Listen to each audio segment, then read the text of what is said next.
This is Front and Center with your host, Jacquie Jordan. Entertainment and pop culture expert Jacquie Jordan is with us.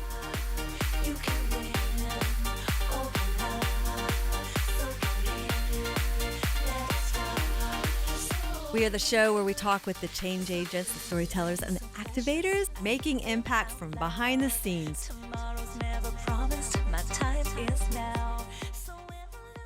Thank you so much for joining us on Front and Center with Jacquie Jordan, and I'm Jacquie Jordan, and I'm so grateful to have you here.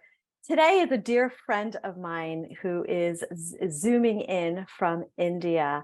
He is someone really special, a soul brother of mine who I consult with both professionally and personally. He's a mathematician, a genius, a starseed, for lack of better words, an activator, and we often exchange conversations about the mathematics and science of astrology.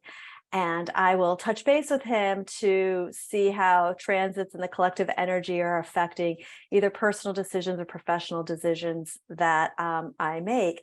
And his insight and accuracy is just mind-blowing. He just says, I just stick to the mathematics of it. I stick to the science of it. He is not woo-woo. He is very factual, very matter of fact. He says it like it is. He's a father of three, and he's a master trainer. And if you enjoy hearing from him in this crazy turbulent time, you can join one of his groups. He takes a lot of people through laws of attraction and manifesting and prosperity in his coaching classes, which is really important at this time period. And what he's touching upon in this episode of Front and Center is talking about the recent eclipse transit, how it's going to affect the United States of America from the 2022 November on this very day that we were expecting Donald Trump to re-announce his running for presidential candidacy, up until the March of equinox of 2023, and how this affects us both personally and collectively, and the power of the Plutonic energy of Pluto facing a tail end whip of Capricorn. And his words are so much better than mine. Please welcome Tameem Saied. Tameem, thank you so much. What do you think? I'm a mathematician, and I study the logic behind the transits, and I look at it like energy in motion. And as we all know, eclipses are a very dominant theme in transits. The solar eclipse usually is marking some new beginnings, some new changes. And the lunar eclipse after that is usually the ending of something that would have been initiated a few months earlier. Both these have a huge impact on the psychology of people. And this solar eclipse has come at a very crucial juncture. It's happened in the Scorpio and Taurus sign. The major beginning with the solar eclipse would be about, say, people awakening to something different, maybe a new process or a new knowledge, and so on. When it occurs in Scorpio, we are talking of something that was usually hidden or kept secret, suddenly coming out into the open. So in the coming few weeks, we will know more of that. And the lunar eclipse after that occurred in Taurus, and that's about something ending with respect to money, cash flow, and so on. And I just couldn't help but think that there was a recent scandal that got exposed about the FTX exchange, where a lot of money laundering had been done, and that was the secret that came out, and a lot of hard-earned savings, I would say billions of dollars, just got wiped out. First of all, it's a cryptocurrency. That itself is about something that's pretty mysterious for most people. And a lot of intelligent people were keeping their savings there. And overnight, just after this lunar eclipse, almost overnight, people saw their wallets show about $0 in. It just to me, just the language, cryptocurrency. Crypto is such a scorpionic word for money. Crypts. It's just right. The symbolism is right there. And I love that you use the words, the psychology of it. Like, I feel, to me, in my witnessing of collective narratives, I always feel very much that, the power elites, the controllers are very much in tune with astrology. It's just us, layman who kind of dismiss the power of the transits. But if you actually pay attention to when elections are, when announcements are made, they know exactly whether it's a full moon, it's a new moon. They will even choose the number to suit their agenda. I mean, they chose November 8 for the election. 8 is usually the number of karma, fate. but it's also the number associated with big controllers. I mean, they hold all the aces, and they have a lot of hidden information.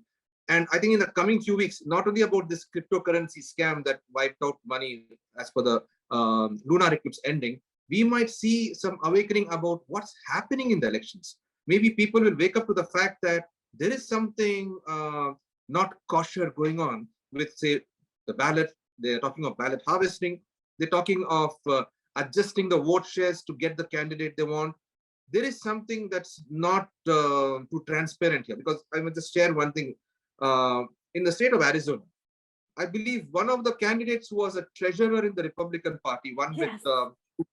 with 250,000 votes, then how come the person who's standing for governor, who's been campaigning left, right, and center, how come she's finding it difficult to win, or some say that she's lost, whereas the opponent was in the basement all the time and didn't even come out to campaign?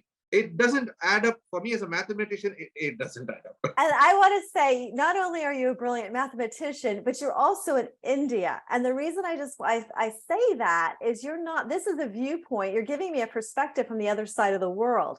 So you're not coming at this from the United States media perspective or what we're being fed here, which is why I reach out to you for counsel and perspective in navigating a lot of things in both my personal life and my business life, because you can offer that perspective. So you're looking at the collective transit, you're looking at the storyline here that's happening in the United States, and you're seeing it for what it is from the other side of the world.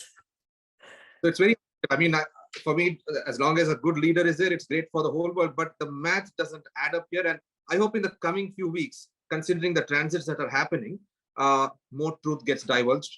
And beyond the eclipses, the other important aspects that we see happening in the next 3, 4, or 6 months is we are having Pluto in Capricorn. And Capricorn is considered the sign of the big establishment, the sign of the corporate empire, the big religions, the orthodoxy, and even some say successful mafia who become government. Some jocularly say that. But we are seeing Pluto is coming to the end of Capricorn in its journey. And it is coinciding with the Pluto return in the chart of America, which we will see after a few minutes. So when Pluto is coming to the end of Capricorn, and you have the eclipses done, and we are having Saturn in the sign of Aquarius. So this is a combination where Aquarius is about freedom, new technology, awakening, and humanitarian work, and so on. It's also about personal independence. The symbol is of the water bearer. It's about bringing out new knowledge which helps humanity. Now, when Saturn is there, Saturn is considered ruling delays, obstacles, karmic challenges, and so on. So when you have delays in humanitarian work and delays in awakening, what usually happens is some kind of deception occurs by those in power to keep truth away from the masses. Or sometimes blatant lies are told in full force. Maybe, just maybe, the lies about the pandemic, the lies about the mRNA vaccine, all that will be getting exposed as Saturn completes the journey in Aquarius and Pluto completes the journey in Capricorn. In the long-term transit, I'll have a few points to add on this as well. This is really fantastic. So there's a couple things. So Pluto to me is it got reduced. It was a planet when I was growing up. Now it's considered a dwarf planet. But to me, it's the planet of explosion. It's the planet of transformation. It's the underworld. It's the death. Like when you see Plutonic energy in something, it's like boom. So just, reiterate, and Capricorn, as you said, Pluto transiting at the end of Capricorn. Capricorn to me is like slow, steady, Saturnian, the goat that goes up the mountain, one steady. That's the establishment. So that's what we're seeing is this like big Plutonic explosion of the establishment. And I believe, if I'm correct, Tameem, you're the expert in this, but in the 2017, we had a big, powerful eclipse in 2017 where that transit went over the United States of America. Ironically, this, right? Yes, that was one scary eclipse over there, 2017. Yeah. And then look what happened to the United States of America since that transit. And this one goes over Ukraine and Russia. Yes. This transit. So, and look at the secrets that are coming out now with regards to the money that went to Ukraine and came back through FTX and then through the political PAC parties. I mean, if things were normal, and there was no external puppeteer controlling the media, the story that should be on all the newspapers is about how on earth is US taxpayer money going to Ukraine, going into a cryptocurrency exchange from there, and then vanishing poof? This should be a huge story. It's like Enron on steroids. But Yes. Enron on steroids. Exactly. Enron on steroids. That's exactly it. But nope, because we also know how so much of the media is also getting paid and paid off as well for that. And we're having a very kryptonite conversation about what is happening right now, specifically. So also with this eclipse, so we're going to go through a lot of transformations in the next 6 months, because the eclipse window passes from November of 2022 probably till about March of 2023, the equinox. And that's what we're also talking about, a lot of like personal finance squeeze, that people are going to be feeling the squeeze of this. When you have so much energy in this Scorpio and Taurus line, and already you're seeing so much savings vanish, we're also seeing a lot of changes in the whole global economics. In fact, it's not just geopolitics, the global economics, where a lot of the currencies are undergoing huge inflation. There's so much pressure on pricing. People are not able to afford even essentials in so many countries. So something has to be done about that. And as usual, the solution from the controllers is, let's have more money, or let's have more digital currencies. Some people are talking of social credit system, like how China is doing and all that. But that will not help the common man. Common man needs stability. They need food security. They need energy. So if people awaken, these transits might see them ask for, hey, enough of this battle between countries that are energy producers.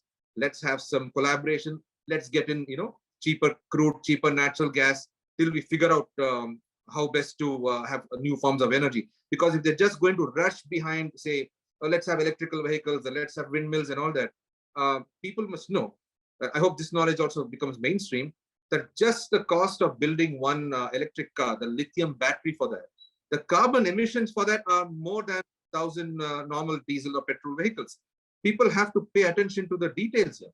Pay attention to the details, the whole entire supply chain. You've got to look at it from beginning to end, not just convenience in your driveway. Yes, and hopefully with the end of these transits, a lot of awakening will happen about this as well. And I'm happy to say that many of the European countries are seeing some revolution in this regard. There have been protests. They want to have a patch up with Russia, because Russia is a very producer of very cheap fuel.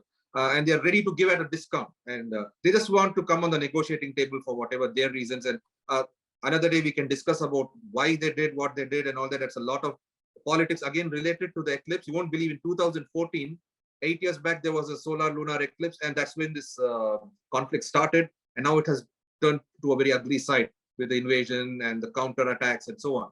But who is losing? The common man in Europe is losing. Winter is coming. They need cheaper energy, and still people haven't figured it out.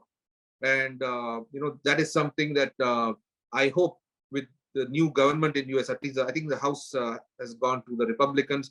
Hopefully there'll be some peace initiatives, and we might see some relief to the common people in the coming months. Otherwise, it's going to be very tight for savings. It's going to be very tight for new businesses. It's going to be very tight for housing. One point I'd like to add is that there are certain transits, like Uranus planet is in Taurus. And Uranus rules sudden changes, sudden, unexpected, unpredictable changes. And Taurus rules real estate. So you will have huge fluctuation in the housing market, in the agricultural market, in rentals and mortgages and so on. And people have to be careful about that. Yes, they absolutely do. Says someone who has a house on the market right now. I actually put it on the market at the eclipse last week, because I was betting on Uranus and Taurus in my favor. Predictable. If you think it may not get a good price, suddenly you'll get a good profit. So let's hope for the best. Yeah. Well, again, back to the Plutonic energy. I believe that Donald Trump has Pluto in his first house. I'm somebody who also has had Pluto in my first house. So I can relate. And the reason I bring that up is that I can relate to being projected upon. Like I can relate to the experience of people thinking people putting onto me what they think I am, or what they want me to be, or what they don't want me to be. And then me having to hold my own experience, my own internal experience, and not take, whether it's a compliment or a criticism and not taking, like, that has been my life work.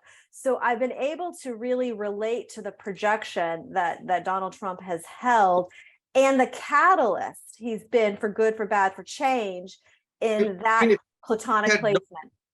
If he had not been who he is, if he had not burst onto the scene in 2015, 2016, a lot of the secrets of the establishment would never have come out. We would never have known the dirty tricks they play, and the mass media control, how much they want to hold to the narrative and not let anyone from the outside come and speak. And Pluto in the first house, it's almost like a superhuman aspect at some times. I mean, the amount of pressure one can bear is huge. You know what I'm talking about. As a Pluto the first house person, I get it. So yeah, indeed, Donald Trump has faced non-stop backlash from, I think, the day he was sworn in till the end. They just want to impeach him, and they want to put false cases. They want to cook up dossiers and so on. We sitting outside, we can see what's happening there. Initially, even we believe, hey, is something all right or something is wrong? Can all the mass media be telling lies? But now we see, okay, yes, they can.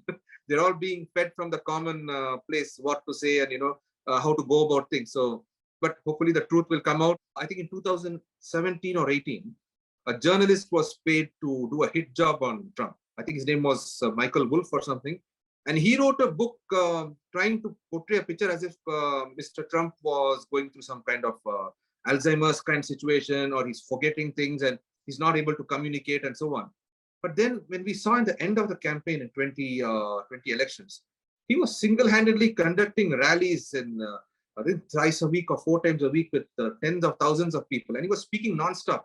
I mean, what a big difference. I mean, we were gaslit that things are unhealthy with him, or he's becoming senile, or he's not having control over his body.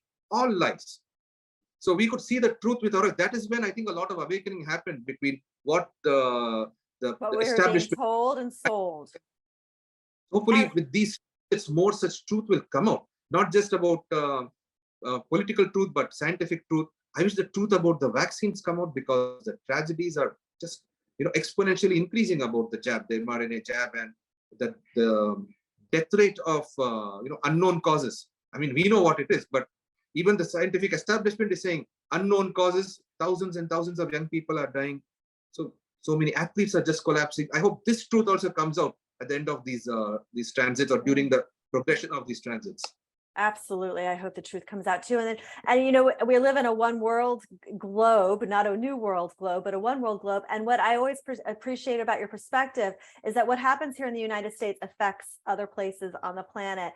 And, we would check in periodically, because I would ask you how, what was going on in India and with your family and people around you regarding the lockdowns. So, what we do here in the United States has a worldwide impact on what happens around the world. And I always feel like, we have a consciousness and a responsibility to that, especially as Americans.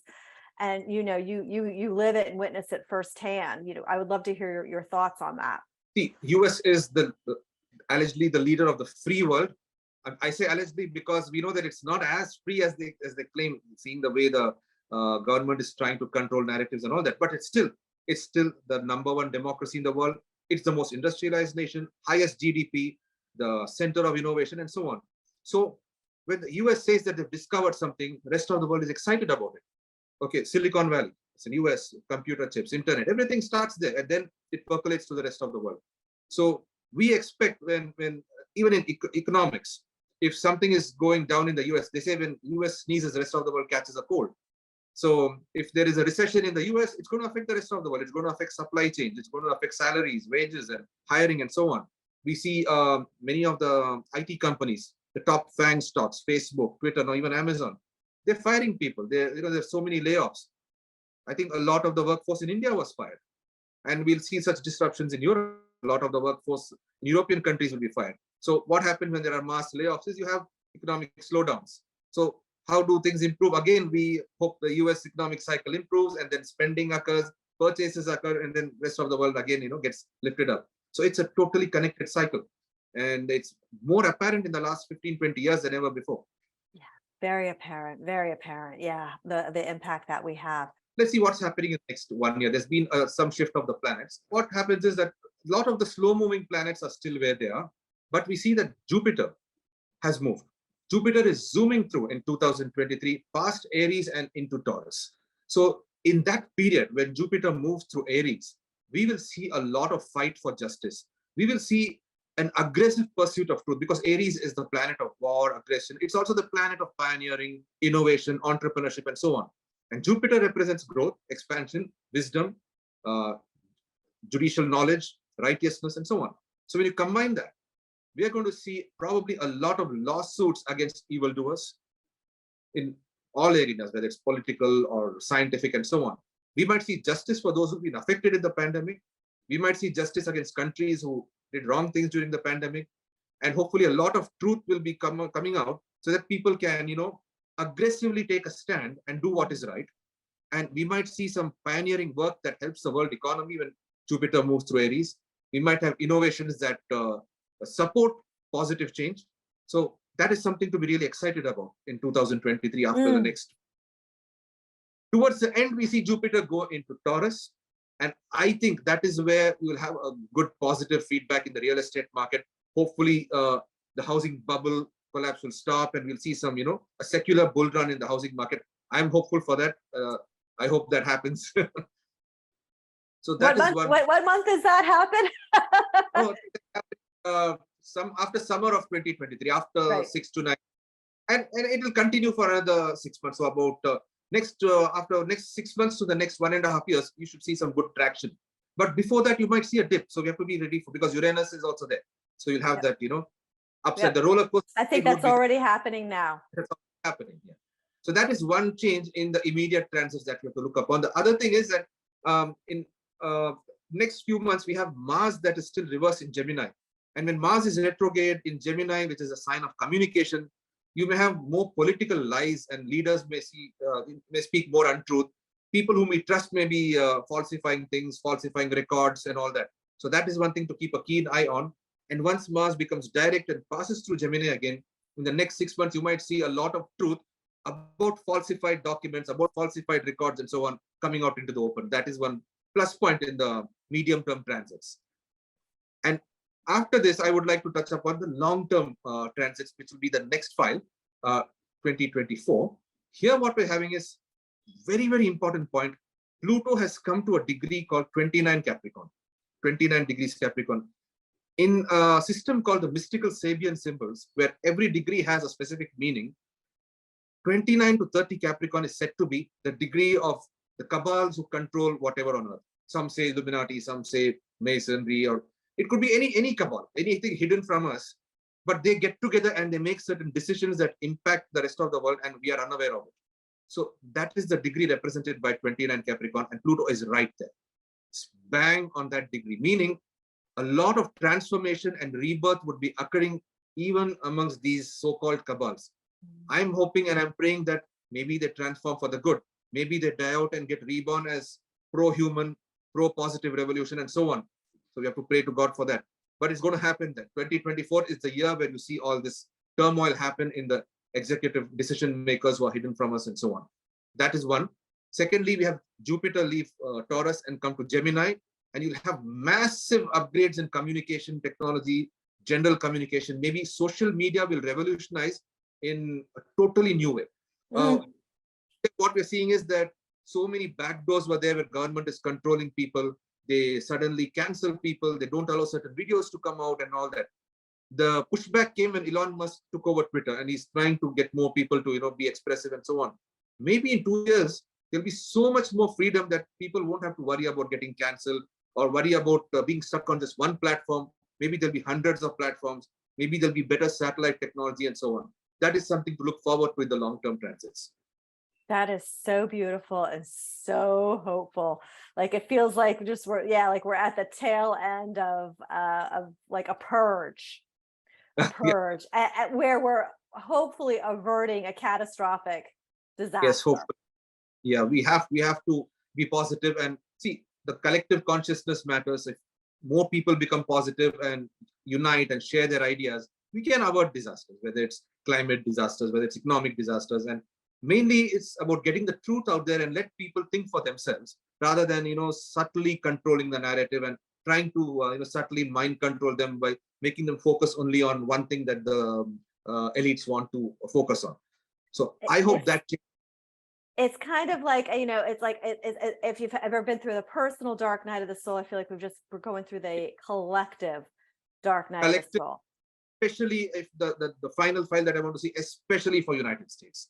Oh, this is extremely important because we just discussed US is the leader, and whatever happens to US, whole world is affected. And if you see the chart of United States, here I've just mapped Pluto return. Pluto is returning. Pluto is 27 Capricorn there, and pretty soon in 2023 itself, you will have the Pluto return. And every time there's a Pluto return on the chart of a big empire, that empire changes or collapses or is never the same again. It usually there's a rebirth. It happened with the Holy Roman Empire, earlier the Byzantine Empire, Great Britain. People said the sun will never set on the British Empire, but after the Pluto return, things changed, and other countries started winning freedom. What happens is after Pluto return for the United States, Pluto enters Aquarius in a couple of years. And as we discussed, Aquarius is about independence, revolution, humanitarian consciousness, and so on. The age of Aquarius, we've been waiting for that since the 60s. Exactly. People have been thinking when it starts. It probably starts with Pluto enters. Pluto will cause a compulsory independence revolution for everyone. Will want to be their own master. Maybe all countries will want to be sovereign. All individuals will want to have their sovereign rights. So there'll be an awakening that leads people to change from any mindset of remnant slavery to independence and sovereignty. Sovereignty. Maybe that's what will happen. And those who are controlling US in the negative way, having military bases everywhere, forcing wars and trying to get resources, the American public never signed up for that. No. The rulers are, creating some narratives, sending their armies and getting things done. The soldiers also don't want to do this. The public doesn't want it, but they're being forced to do that. And slowly, I hope the truth comes out and all this, fake revolution stop, fake invasion stop, and a real fight for justice happens. Where if a country is really suffering, and the US militaries are best to take relief over there. With their kind of logistical support. So that will be the kind of support that awakened America would do after Pluto reaches Aquarius. Maybe there'll be mass leadership from the grassroots level, and they will put an end to this nonsense where resources are being taken and financial manipulations are being done based on wars and so on. Maybe all that will stop when Pluto enters Aquarius. I've always said that on this planet or plane of existence, all solutions are simple. All solutions are simple and they're available. It's just that greed and evil get in the way of it and create a lot of unnecessary, very painful suffering that just is unnecessary. That we have to be benefit from. The Pluto return in US, this will change. And once Pluto enters Aquarius, we definitely have to have a huge, individual revolution. Everyone will clear their dark night of the soul, and they'll want to savor the freedom, sovereignty, and all the perks that come with being independent, rather than always being under insecurity and fear that if there are no proper leaders or no proper government, what will happen to us? Hey, so many decades we've been voting for them, and we're not exactly getting the best results. We're seeing only inflation. We're seeing more conflict. Maybe more grassroots, ordinary people have to come to the Senate, come to the Congress, and so on for massive change. Wow, Tameem, well, I always know to leave any either reading or interview on the positive note. Positive vibes. Yeah. There you go. Exactly. And I know that you're taking groups, you're willing to take groups for your master coaching. So I will put your LinkedIn here, and thank you so much for joining us. And then I hope you'll come back and give us some more future transits. Yeah, absolutely. I'm very happy to discuss this with you. And any other point that needs to be discussed, or if those who see this have any doubts or something, and I'd be more than willing to answer that to you, and let everyone awaken and make the best of what we have. That's beautiful heart, my soul brother. Thank you so much. And if you enjoyed our conversation with Tameem Saied, you can find him, of course, on LinkedIn and join one of his master training groups. He's very positive in the way he approaches the outlook of things, even in the face of bad news. And if you enjoyed what we talked about here at Front and Center with Jacquie Jordan, please feel free to subscribe to us here on YouTube, or on any place that you listen to your favorite podcast. I'm Jacquie Jordan. Until next time. Thank you so much for joining us on the Front and Center with Jacquie Jordan podcast. Please subscribe to us on YouTube and follow us on Instagram at TVGuestpert. We'd love to hear from you.